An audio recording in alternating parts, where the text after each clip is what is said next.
Tandon one को भूमाफियों से मुक्त करने, ओला प्रभावित किसानों मजदूरों को मुआवजा देने, गांव व बस्तियों में पावर प्लांट की जहरीला राख गिराने से रोकने एवं नगर पंचायत शंकरगढ़ में पेयजल की व्यवस्था की मांग को लेकर शुक्रवार को भारतीय किसान यूनियन संगठन ने 12 तहसील परिसर में अनिश्चितकालीन धरना शुरू किया। धरने पर बैठे किसानों मजदूरों ने रैली निकालकर तहसील प्रशासन 12 के खिलाफ जमकर नारेबाजी की। भारतीय किसान यूनियन के मंडल अध्यक्ष राजीव चंदेल ने कहा, पिछले 1.5 वर्ष से टंडन वन की जमीन भूमाफियों से मुक्त कराने को लेकर जन संघर्ष किया जा रहा है। बावजूद इसके तहसील प्रशासन 12 न तो आज तक टंडन वन की समस्त भूमि की पैमाइश करा पाया और न ही भूमाफियों के खिलाफ कानूनी कार्रवाई की गई। मंडल महासचिव के मिश्रा ने बताया कि स्थानीय गरीब किसान मजदूर भूमिहीन है, उनके पास रहने तक की जमीन नहीं है, जबकि भूमाफिया व जमींदार कई वर्षों से टंडन वन की सैकड़ों बीघे जमीन पर कब्जा जमाकर उस पर खेती कर रहे हैं। टंडन वन की कब्जा की गई जमीन को मुक्त कराने के लिए पिछले वर्ष भारतीय किसान यूनियन संगठन के लोगों ने 12 से जिला मुख्यालय तक पैदल मार्च किया था,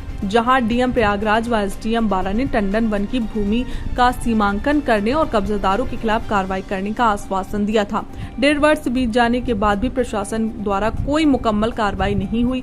मजबूर होकर अब किसानों मजदूरों को धरने पर बैठना पड़ रहा है। इसके अलावा 12 पावर प्लांट पीपीजीसीएल प्लांट की जहरीली राख गांव व बस्तियों के नजदीक डंप करा रहा है, जिससे पेयजल प्रदूषित हो रहा है। राख उड़कर घरों में गिर रही है, जिससे बीमारी उत्पन्न हो रही है। प्रशासन को कई बार प्रार्थना पत्र देने के बाद, धरना प्रदर्शन करने के बाद भी पावर प्लांट से राख गिरना बंद नहीं हुआ। तहसील अध्यक्ष रामू शुक्ला ने कहा कि मार्च में ओलावृष्टि के दौरान नष्ट हुई फसल का मुआवजा आज तक नहीं मिला। किसानों ने तहसील प्रशासन से मुआवजे के लिए फरियाद की, लेकिन कोई सुनवाई नहीं हुई है। शंकरगढ़ में पेयजल संकट को लेकर स्थानीय लोगों में आक्रोश है। यहाँ पीने के लिए पानी का संकट है। यहाँ पीने के लिए पानी की व्यवस्था को लेकर सरकार ने 4 करोड़ 64 लाख की लागत से गौरा जल परियोजना स्वीकृत हुआ था। इस परियोजना पर कार्य भी प्रारंभ हुआ, लेकिन बाद में ये प्रोजेक्ट भ्रष्टाचार की भेंट चढ़ गया।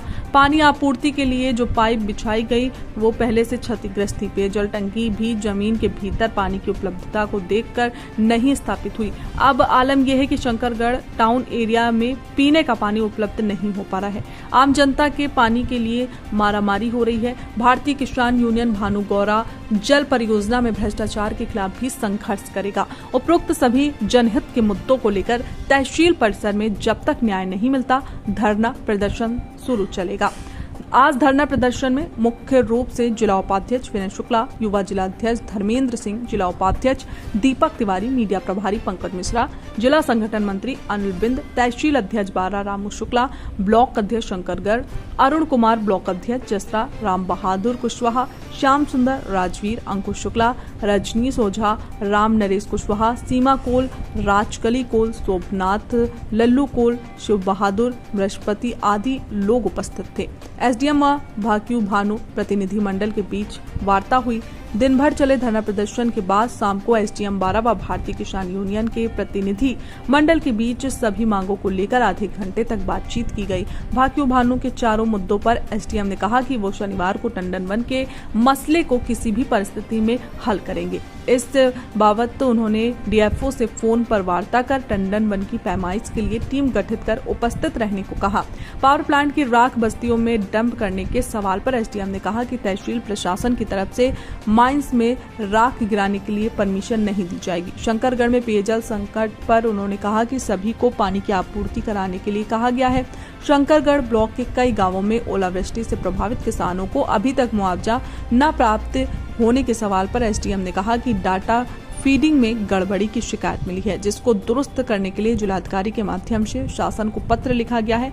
आपदा प्रबंधन विभाग से क्लियर होने पर मुआवजा किसानों के खेतों में पहुंच जाएगा, जबकि जिन किसानों के फसल नुकसानी का जानबूझकर सर्वे नहीं किया गया उन लेखपालों के खिलाफ कार्रवाई की जाएगी। वार्ता के बाद भारतीय किसान यूनियन भानु के मंडल अध्यक्ष राजीव चंदेल ने एसडीएम से कहा कि जब उपरोक्त सभी मांगे पूरी नहीं हो जाती तब तक तहसील परिसर में धरना अनवरत चलता रहेगा।